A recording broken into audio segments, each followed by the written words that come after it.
So I diverted a little bit, so excuse me. So, um, solarize. We have to solarize our energy system because of the energy costs. We have to have business models in that unit so that people get the proper support and market access that they need. There might be a way of doing community sharing of transport when the products is going down to the supermarket. It takes all their products and distribute to all the supermarket in town and in Grenville, St. Patrick's, etc. So there is those potential economies of scale. But one of the biggest thing that we're missing is putting people together and allowing them just to talk. You'll be amazed at the kind of solutions they'll come up with. We're not always used to that culture. When we get into groups, we like to kind of mix jokes and think that's what it's all about and criticize others. As Mr. Pierce says, criticize everybody except ourselves. But secondary processing is one of the ways that we can transform our society. And again, we use this analogy all the time. We're not waiting for anybody to come with a white horse and big sword and cloak and say, "Well, I'm here to save you." We really do have the potential to save ourselves, and a lot of our products. I see in Brooklyn. I don't know how to get up there or whatever, or what method of transport they use. But I know it's getting harder to get those products up there. And there's a large and a big demand for those products. I think cocoa balls have been amazed at the level of demand for cocoa balls in Grenada and abroad. You know, every time I have friends come now, they say, "Josh, get me some cocoa balls." So that cocoa ball, I think, more and more people are being aware of its benefit, and I'm sure when I mix the cocoa ball and bourbon day, I'm sure I'm gonna get some good sale. Yes, so the challenge for us is individual farmers or individual people could take some initiative. But then you meet stumbling blocks that they tend to abandon it. Yeah. So we must have, as a policy position of the Ministry of Agriculture, that they support secondary processing. And then people knows that. So they may able to provide technical assistance. Sometimes the help you need is not always money. I have said repeatedly, Grenadians, the majority of, not the majority, but we have significant discretionary income in Grenada. Why do I say that? We have 100,000 people and 68,000 registered vehicles. So the question may not necessarily be money. Every time you say that, sometimes government say they don't have the money. They have the technical people available. But if you have a policy where you support secondary processing, then sometimes the assistance needed is technical. Sometimes is telling you where you're going to get the information. Yeah. We could sit down and cry that we don't have the market and people taking advantage of it. Once you're producing a primary product, you would not get rich. Once you're producing a primary product, even if it's diamonds you're taking out of the soil, the man who refining it is going to make more money. We have nutmeg, cocoa, soursop, and a number of other crops. Plantain, banana. And we sell it in the primary form. Now, when Guyana was experimenting with cooperative socialism, they take the harsh leftist position to nationalize everything. So there was no snacks on the shelf. So Guyanese were making plantain chips.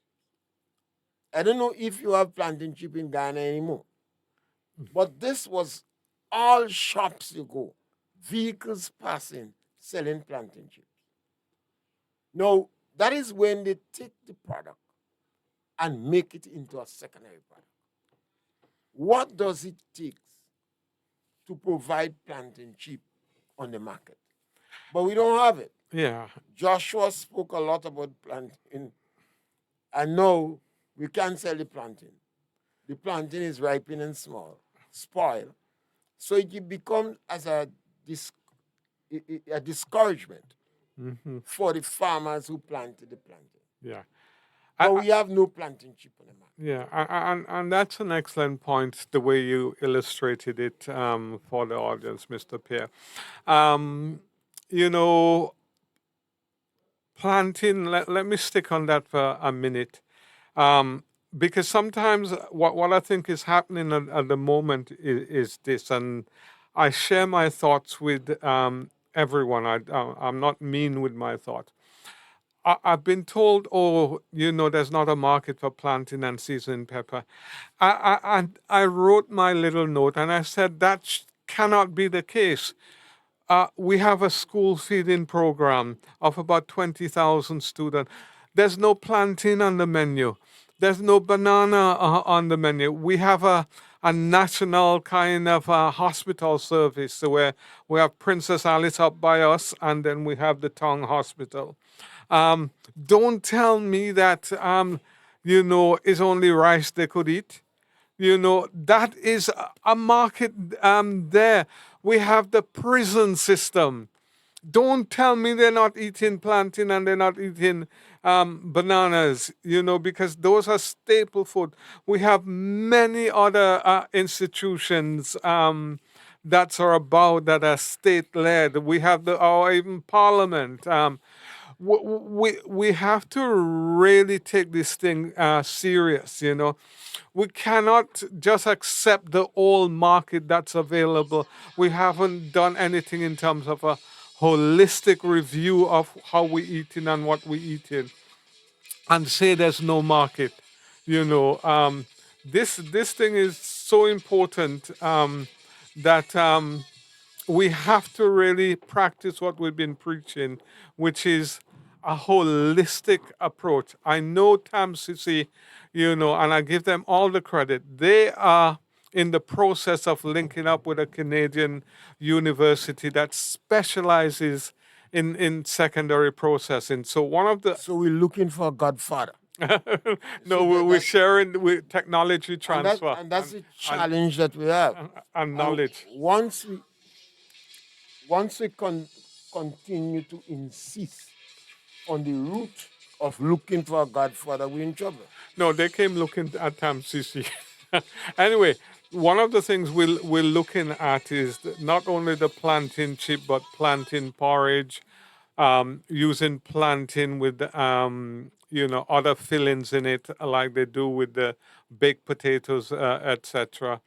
Apparently, there are many different ways how to use plantain, and we have to take more of a scientific approach to these things, and we have to have written documentation that can be spread not only to families and children, etc. But we really have to kind of start getting the benefit from secondary processing. Then And that's not only plantain I'm talking about. I know very little about plantain, but I know enough that there is major secondary we have a processors. caller on the line. Let's take this caller. Yeah, something smells nice. Good morning to you, to the No, dog. we're speaking about agriculture. Yes, caller. That's nice. So how is everybody? Great. Good morning. Good morning. Good morning, Dr. Josh. Hi, hi. Now, I mean, say it's a recurrence or repeat of all those things. We're talking about market and we talk about food, refining what we have, and so forth. All well and good. We're talking about the tourism industry, and there's another market we're talking about. We always say, but it's slipping me now. Now, what I want to believe is our leaders are not thinking far and fast enough. That's open. So I have to come back to leadership. And whilst our market is small, Mm-hmm. and we have a small population, Josh, you and Brother John always mention those things. BG, BJ. we have to create our own economy of skill. Mm-hmm. Yeah? Mm-hmm. We have to work towards that. We don't have the numbers in terms of the citizenry, but we have to bring in the numbers. Mm-hmm. So whilst we focus in on the producing of the refined product, we also have to find the people to consume it here. Mm-hmm. Yeah? But we have this notion that we are small countries and we are small people. We don't have what it takes. So I say we stuck in theory because we're not practicalizing the knowledge that we have. We have to get involved in science and to end up in technology. So we could produce a lot of the machinery to do a lot of the things. Mm-hmm. We cannot continue saying that we're too small to battle with the United States. And somebody said this on one of the programs, because we are small countries, what do we do if the United States puts embargo on us? We could survive. Mm-hmm. We can survive, not because you're small that we're going to think small. We have to think big. Mm-hmm. We can survive without the kind of support that we want from the United States and Britain. Yes? Mm-hmm. But you see, one of the things we do, Brother Josh, we talk too much. Our diplomacy is so low that we give out our best ideas Mm-hmm. that we should keep for ourselves. Mm-hmm. The government and opposition continue to battle and to let go vital information that should remain with us. Mm-hmm. So they're sabotaging their own self. But we have to get to the point that instead of saying we can't produce for the international market, we have to get to the point of producing so we can actually bring in the people here to consume it. Now look at what is happening between Venezuela and the Americans. Our leaders cannot make a decision. It's a simple decision. It's not so sophisticated. We know that we can battle the United States, yes, but we have our constitution, and we just cannot keep lying down and having these people rule over us all the time, making us change our constitution for them, and we're not getting any benefit for that. We have to take a position to say, if we want the Caribbean to be a zone of peace, we have to say that's what we want, and we're not going to tilt to any side. Because I am worried that if we put this surveillance equipment here from the United States, which is the radar and all the equipment, Grenada become a target. The first thing countries will go after in war is these surveillance equipment that operate with the satellite. Yeah? Yeah. So it is likely that our airport could be bombed. So we have to be very careful, and we shouldn't, as some of us are saying, well, we have to be very careful. The United States is big. No. We have to say to the United States, we are not going to be part of this full stop. And our citizens have to tell our government, don't ever go to here. We have to take the balance of power in this situation here, because when these politicians and then make decisions, they leave the mess for us. So we have to be saying to them, look, this is a serious thing for us, for everybody, and this should never happen. It cannot happen. If that happens, we are going to shut down the airport. We are going to shut the airport down so no plane will be able to fly. We have to be taking tough decisions. This is a serious matter, and we cannot sit here as citizens and say, well, we can't do anything if the United States want to put those things. Say, yes, we can. We are the citizens, and we are saying it should not come here, it cannot come here, and we're taking a firm decision to tell the government, look, no is no. So don't keep thinking about it and say, well, you're thinking a bit and you want to put teams together to see how No. We're saying as citizens, we do not want it. It cannot land on our shores, and that is it. Put embargo on us, we are going to survive. But we said, no. We have to talk tough and act tough. Yeah. Have a great day. Okay, thank you for that. Now, one of the things that I must share, having listened to your comment, is this. Now, it's widely accepted that if the the cargo boats don't come to Grenada for 2 weeks, the shelves in the supermarket would be empty. It's a belief by the researchers that we basically have 2 weeks worth of food, because such a high percentage of our food is imported. Now, many might agree, well, if that happened, it's not a bad thing. It means that we are being forced towards self reliance and creating our secondary products to use, but anything that destabilizes our region has monumental impact on our small societies and impacts very quickly. Fuel. All our fuel is imported. So, if you think about the multiple of uses of fuel, it's major in terms of these things. So what we have to hope for is that sensible decisions are made in the best interest of Grenadians, and that we get involved in de-escalating any situation that looks as though it's going to be a some kind of power keg, or and hopefully reason prevails. But these are not easy decisions. All right. So the question we have to ask: shouldn't the government support secondary processing? Now, And if government is supporting secondary processing, the public must know. yeah, This can be a secret. It can be piecemeal. yeah, It means that the Ministry of Agriculture, which perhaps is the directorate it's the lead. driving agriculture, Yeah, is clear.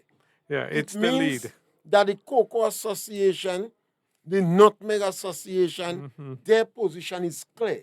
Yes, part of our policy, part of our approach, part of our husbandry practices is to support secondary process. Yeah, and we have so many cocoa and nutmeg pools that are not being used or being turned into supermarket.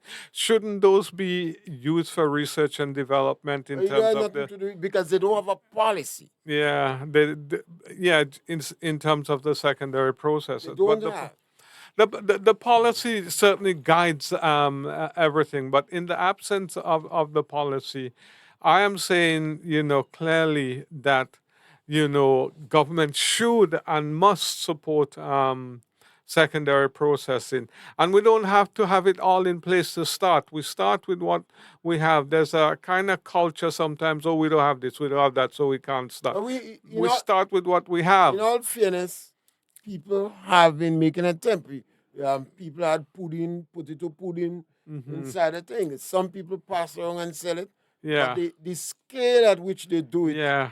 and it gone through. So that is when somebody starts something, and perhaps if you have a policy, if it is part of the Ministry of Agriculture policy, they could look at it and provide technical support. Sometimes it's just a little technical support. Yeah. Some people may be producing a small quantity and walking around and sell it. And perhaps you say, well, why don't you sell it to the supermarkets? Yeah. Yeah. For instance, marketing board used to buy sugar cake and sweet some people. Yeah. And they do the distribution. Yeah. Yeah. So the question must boil down to, shouldn't the government support secondary processing? And if the government is supporting secondary processing, all and sundry no. Yeah. That's where it is. We don't know. Yes, they may have some little piecemeal. Yeah. A little, okay, give him a little blight here. Give this person a little mushroom. But it's not part of the policy. Yeah. Yeah. And as such, it is done in a little piecemeal. We get $1 million for something, so we choose one or two people and give it. Yeah. You go in the schoolhouse and children are doing agriculture science or food and nutrition. But there is no linkage between the agriculture science and the food and nutrition. I don't know if that is the word they use in school, food and nutrition. Yeah. that have been involved, that has been evolving. One time they used to say cookery, now they say food and nutrition. Yeah. So the farmer that produce cucumbers on his farm, he doesn't know what to do with the excess. So he dumps it. But his child in school is doing food and nutrition. But she does not know how to pickle the cucumber. So if you have a policy and you know what are some of the excesses that the farmers have, then the programs might be teaching children, younger people, how to pickle cucumber. So they don't have to go to the and the cucumber that is wasting from the farmer's farm, their daughter or somebody else could make use of it. Take, for instance, honey. Most of the farmers in Grenada, the beekeepers in Grenada, they do honey, but they don't bother with pollen. Like they don't have time. A farmer might produce, one of the bigger farmers might produce 1,000 gallons of honey per annum. And that would bring him a tidy sum. I mean, that might easily bring him over $150,000 for the year. But that individual has not bothered with pollen. Yeah. He has not bothered with royal jelly. He don't bother with propolis. So from that industry, his wife or his child could have been used in the pollen. The farmer goes to deal with his honey. All these things just go to waste. You don't bother with it. So, at some stage, we have to ask ourselves questions. It cannot be that we don't have the technology. We have the University of West Indies. We have a number of agricultural colleges. Perhaps agriculture must have a lot of people have a lot of high certificate, and maybe they travel the world more than anybody else. From Taiwan to China to Morocco, they have seen all different type of models. But how? Because we don't have a policy. Because the government don't have a policy of supporting secondary processing. All this technology that we say we want to go in China, we have it here. We have men with PhD in agriculture, doctorate in agriculture, master's degree in agriculture, 20, 30, 40 years service in that field. But yet, our people can't even con fish. You're struggling. Well, if you go to buy corn fish in a market, you hardly go get it in the supermarket because the little corn fish that they con, the little fish that they con, they're selling it right in the fish market. Yeah. It's not enough. If a supermarket want to buy corn fish from the farmer, you don't con enough. Yeah. Now, how could you encourage people to con more fish? You have, and this is supposed to be the thinking of government here. You have a possibility. I am very positive, and I believe the interlocutor going to settle that issue. Going to solve the problem with the fish going to the U.S. market. But if when January comes, you don't have that market, what do you do with the fish that they're holding? So that is where we have to find ways to pre-packet that fish, have it in the supermarket. If that fish could con it, or process the fish. Yeah, and one of the things that they've done, and I've had the experience of having, is smoked products, smoked meats, smoked fish, smoked chicken. I know. But we eating one amount of smoker. Yeah. All the head. Yeah. Head. Yeah, oh God, I have to confess I'm a lover of smoked herring as well. But why don't we, as you say, you talk quite a bit, Mr. Pierre, just now about support for secondary processing. And I think, as per usual, I don't want to blow our own trumpet, but we've been arguing on this kind of podcast for ages that you need, a plan. If you're going to move forward, you need an agricultural plan, you need a strategy. And in the same way, I think Mr.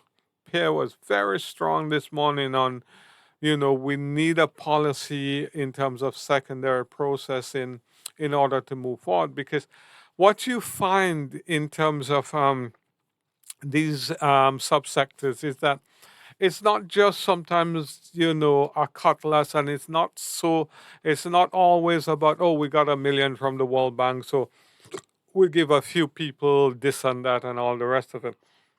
There needs to be a coordinated, eclectic approach or a holistic approach in terms of these things. So all the different components that supports a subsector to make it a success is in place, and then if we can get most of it in one under one kind of massive industrial complex, it's good. That doesn't mean I'm kind of against the small kind of dispersed units here, there, everywhere. Actually, we have that now. Lots of people, have been continuing over the years doing stuff from their home or whatever. But what we really interested in seeing is the scaling up, rather than doing half a ton and there's a market for 20 ton. Let's kind of help the person to get up to that 20 ton. Let's help them, enable them to make a good living. Sometimes I get the feeling, if you're from the rural community, people want us to be poor. But, I sincerely hope that the rural community could get back to the days where we have money circulation in it. And I want to see millionaires in the rural community. I have no qualms about that. Well, at one time in the village of Paraclete, Hermitage, Brother, you had some guys, we used to say the rich, but I would prefer to say they had serious discretionary income. And it seriously reflected in the shops and the bars. When a man like Franco walk in the shop, he said, bring whiskey. He never asked the price. He said, bring whiskey. Yeah. When you come to Paraclete and you met some of the dons inside there, Yeah. and we had a number of people with trucks, you're sure you're getting a ride. And if you meet them, Mr. Randolph Forrester will buy all the bread in the shop for you. Yeah. Once you meet Uncle Randolph Yeah. as a school child, he buy out all the bread in the shop. He said, just give them bread, give them bread. Yeah. Because these individuals had serious discretionary income. And all of them were farmers. Yeah. We have not been able to build on the products that we have. So during the 70s, we had open bat and close up. That was fig in the morning and green fig in the evening. And you might get it right. Yeah. But we do not have fig now that we could have in a dry form and we could make porridge with. Yeah. No, men like Tanya porridge. Yeah. I too. But we don't have Tanya.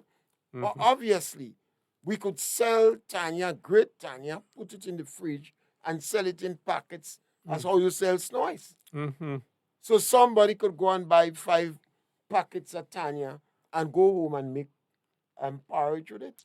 Because in the same way they buy Pennacle, they cool in the penna. We don't make it. Now we make the syrup that they make the Pennacle with. No, they cool in the penna. We don't make it. But we have dashing. And sometimes they put dashing in potato pudding and etc.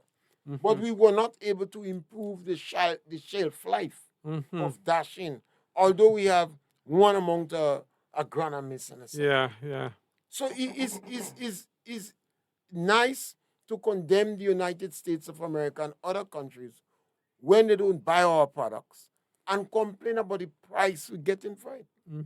But what are we doing Yeah. to consume some of the things that we consume? Yeah. No, excellent points. When you look at the snacks in the shop there, now, you have plenty pepper, plenty salt, and Sugar. plenty sugar.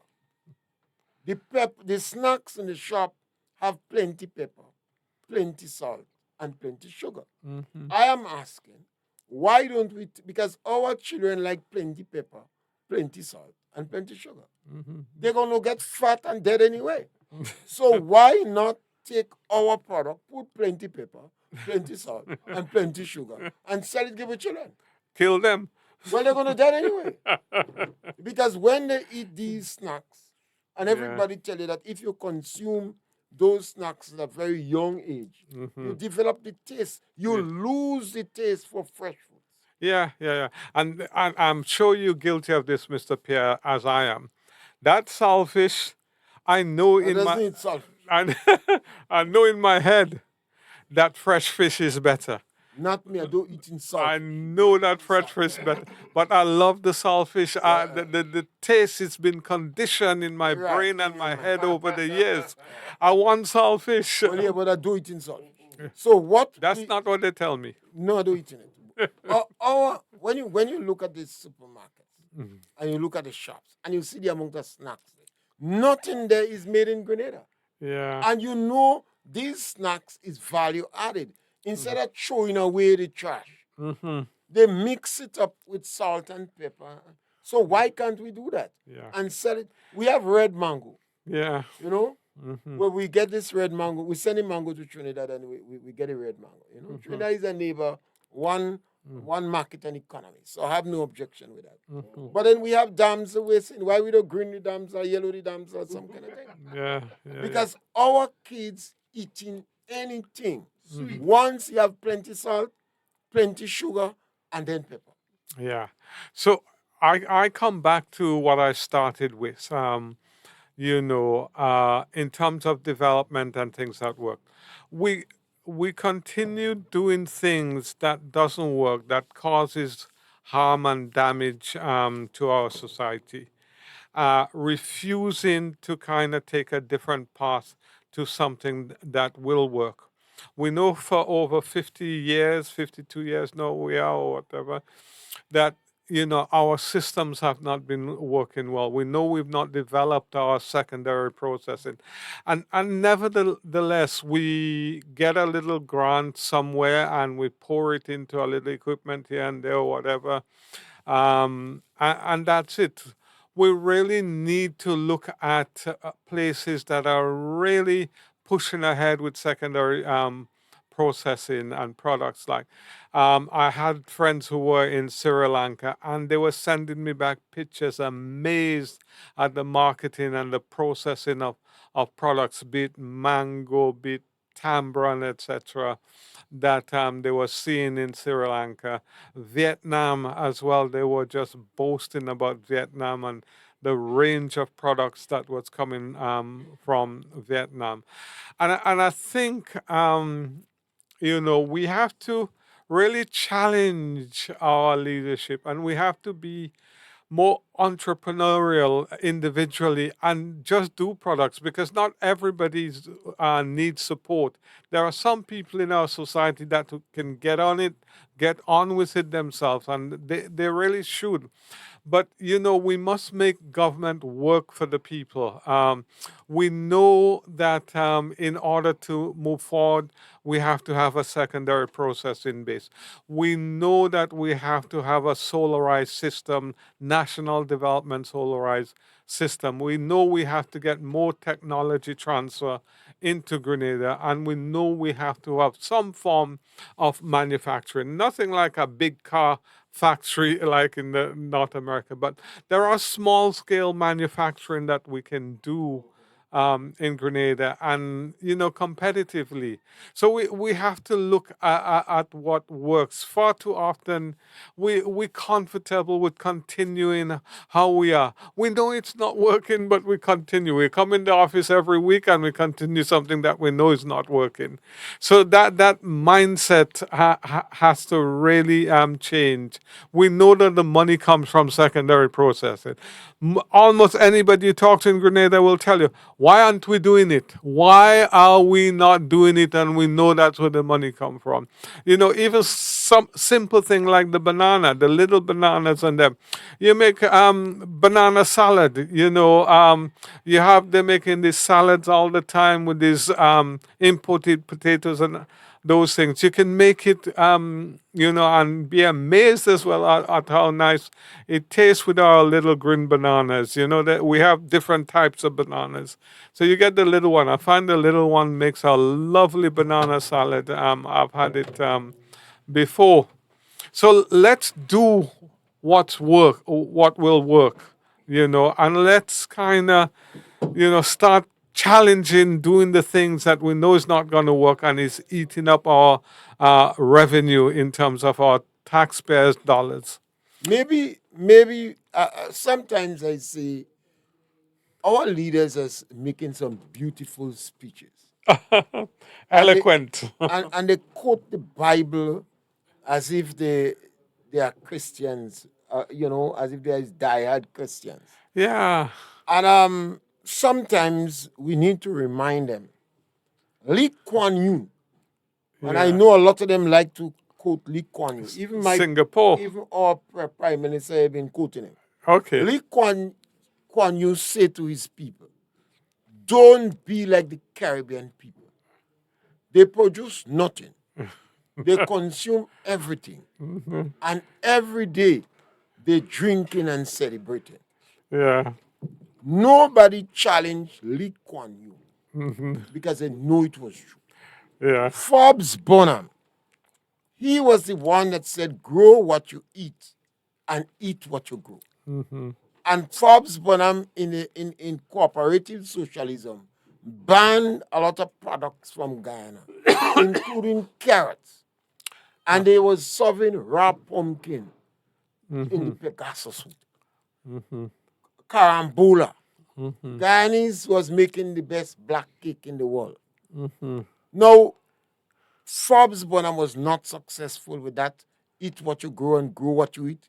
Because not even the University of the West Indies and no other leader at the time supported him. Oh dear. Here we have a country in Grenada here, and we complaining.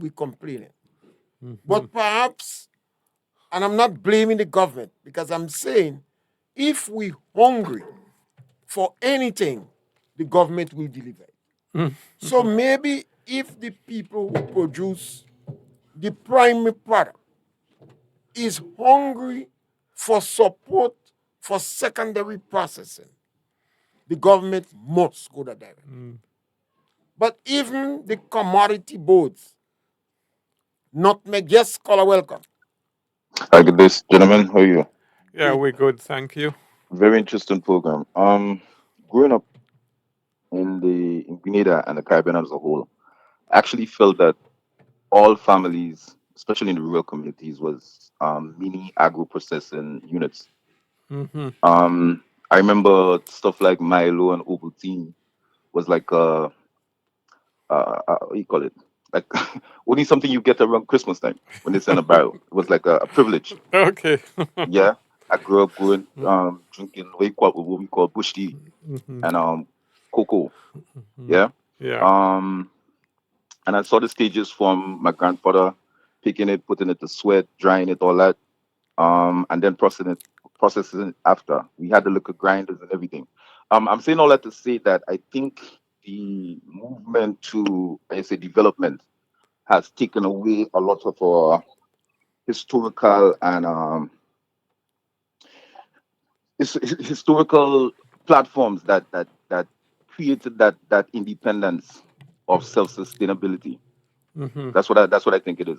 As we so-called develop, we move more to a commercial aspect of living, where most stuff are bought and imported, Hmm. rather than if we kept that tradition alive Hmm. as a people, we'd Hmm. be more self-sustained because everybody have the little farm, they have the little garden. Hmm. No, granted, the farmers might be affected in terms of people doing their own thing, but the thought is sustainability. So if the excess, just like how like marketing board was set up, and there was the idea of farmers bringing what they have for marketing board having a market to process or sell. I think we could have that avenue. So even if people do their stuff at home and they have some extras, maybe they could put it out. There should be some platform set up for that kind of thing. Hmm. Also with the farmer, I was thinking, how feasible is it that the farmers could have their own selling stations on the farm. So rather than they have to invest in mobility to bring it out or get people to bring their products to, they actually have a station in the farm where they can actually sell their products. So you go visit the farm for poultry, for what kinds of meats, for provisions, whatever it is.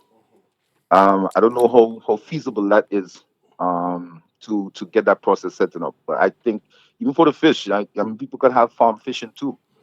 It doesn't actually have to come from the ocean, you know. And I had cousins in the Bolio side that actually did that. They had their little containers and they had the little tilapia and stuff. And tilapia has a good market, especially overseas too. I think nobody much pay attention to it. There's a lot of it around here, Mm-hmm. you know. So as I said, like growing up, I remember everything was actually done home. Like Mm-hmm. things like those processed stuff, those canned stuff was like privileged. We only got those in barrels. Yeah. Yeah. Yeah. Everything else we did from home. Even the cornfish. I remember being in Rose Hill, Mm-hmm. Montfendu Plantation. I used to manage that place for a minute. Mm-hmm. And I remember going into Rose Hill, the guys used to go down to the lake Mm-hmm. and they catch their fish. They put it to corn and they sell it around the village. Mm-hmm. Mm-hmm. So in terms of you were saying like the byproduct or you call it the secondary processing, Processing, Yeah. secondary I- processing. processing. I think we have some people, although it's small scale, but again, I think there should be some intervention in the way you support them because especially when you see the product that they give, we have a very unique state where we could claim organic and everything. Mm-hmm. We could claim the purest of the foods, the purest of the soil, the purest of the air, and that could be a marketing scheme. Just like when you, because people falsify the whole organic or fresh and that kind of thing on the branding, and Mm-hmm. we actually have it. So I think that's something we could use to get in a niche market, yeah, and stem from there.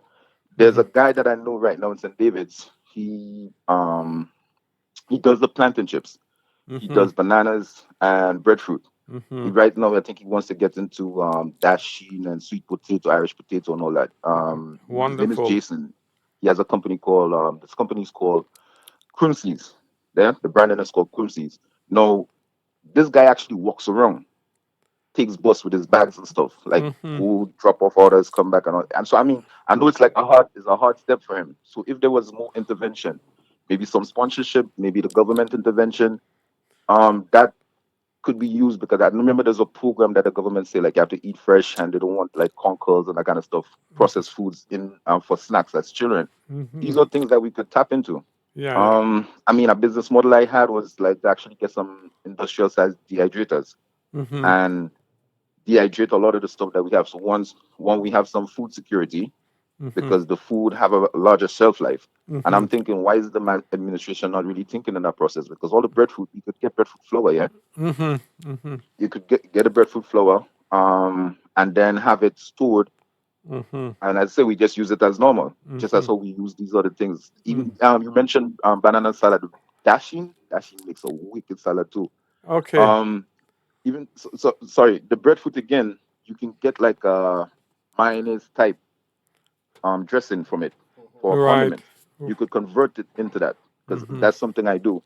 The cashew nuts, that's something I do also. You can get the cashew nuts and you could process a cheese Mm-hmm. from it. Mm-hmm. You could get a Yeah. Yeah. liquid cheese or a solid cheese, Mm-hmm. right? And Mm-hmm. based on there's so many niches or so many things that we could get into as byproducts or you say secondary processing, Mm-hmm. but I don't think we have much platform for it. So apart from individuals doing it at their home, Mm-hmm.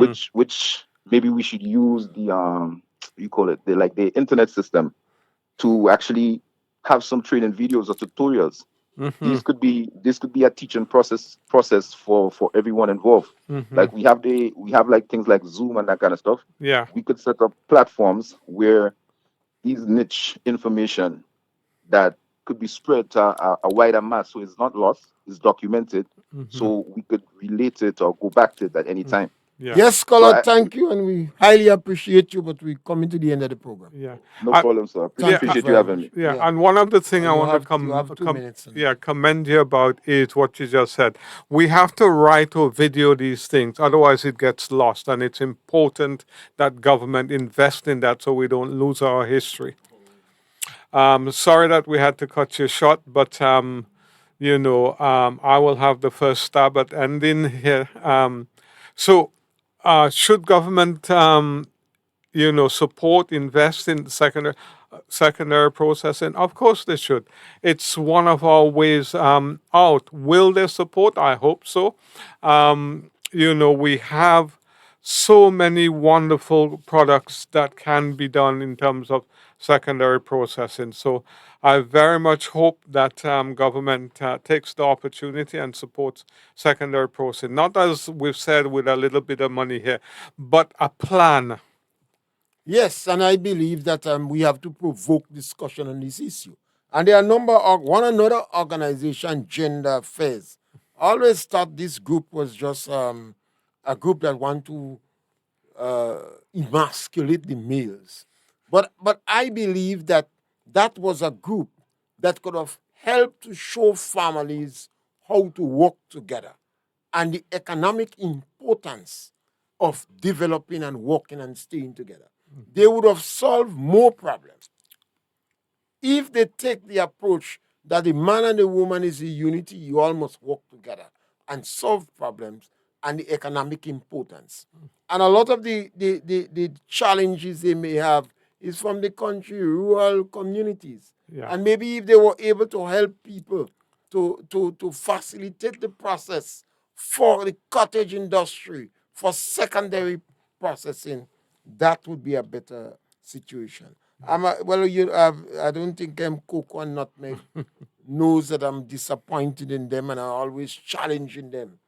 If periodically to put out some publication where you encouraging the farmers to do husbandry practices and secondary processing.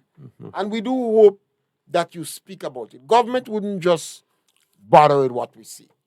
But if you start to discuss this issue about shouldn't government support secondary processing, Yeah. and they go say they do it.